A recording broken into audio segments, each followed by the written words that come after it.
Febri Janatul Aini.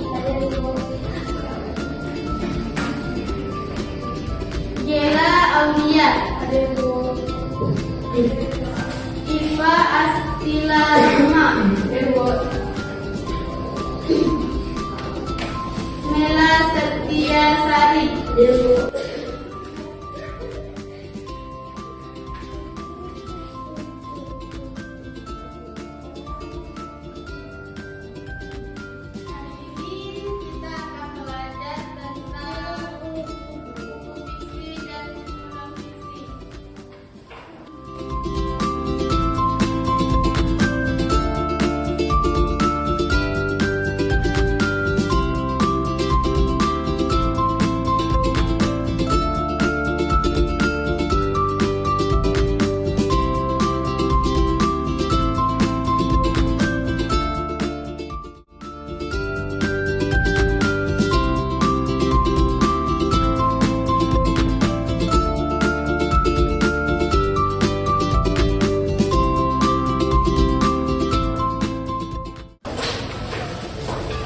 Sambil nulis, Ibu jelaskan ya. Iya.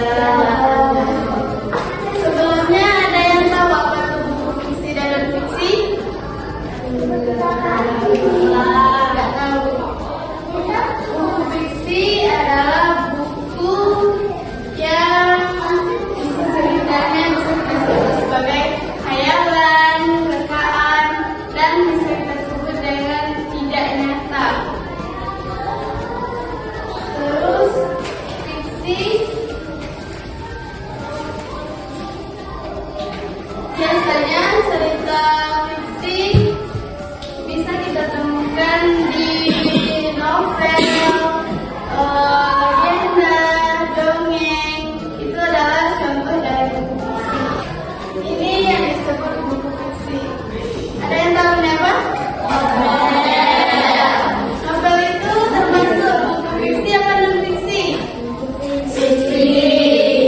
Kenapa bisa disebut sebagai buku fiksi?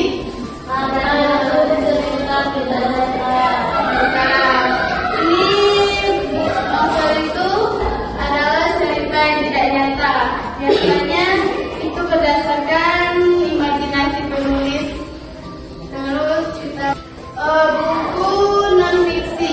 Buku non-fiksi biasanya berisi tentang cerita yang benar-benar terjadi atau nyata. Biasanya buku ini berisi tentang ilmu pengetahuan, terus berita, artikel, dan buku pelajaran sebenarnya itu termasuk ke dalam buku non-fiksi. Seperti ini.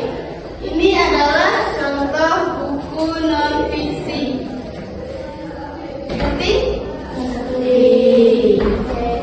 Sekarang kita lanjut ke unsur-unsur buku fiksi.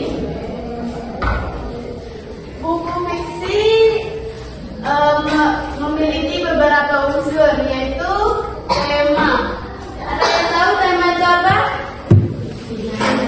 Tema itu adalah inti cerita yang memuat gagasan utama yang mendasari cerita.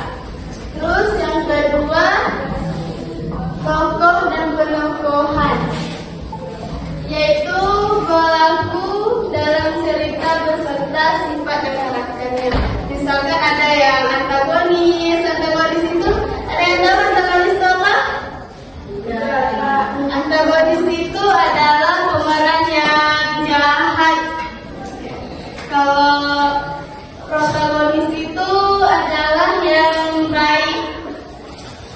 Oke. Terus lanjut yang ketiga, alur. Alur itu terbagi dalam tiga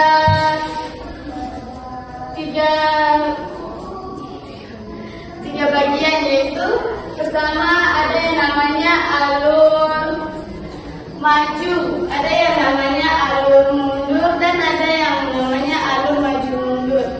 Alur maju adalah alur yang dari awal sampai akhir, dari kayak misalnya dari A ke Z. Sedangkan alur mundur adalah alur yang dari Z misalkan dia menceritakan tentang pengalaman itu adalah alur mundur.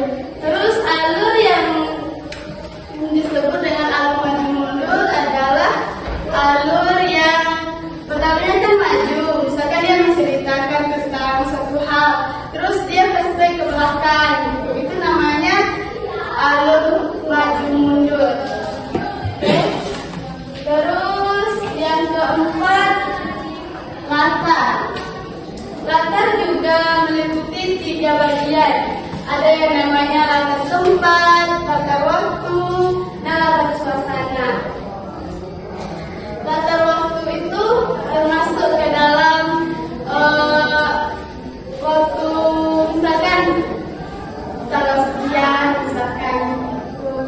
Terus sudut pandang. Yang kelima, sudut pandang. Itu kan dia mau kepada orang tuanya kan? Itu adalah konsekuensi yang dia dapat, dia dituntut menjadi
La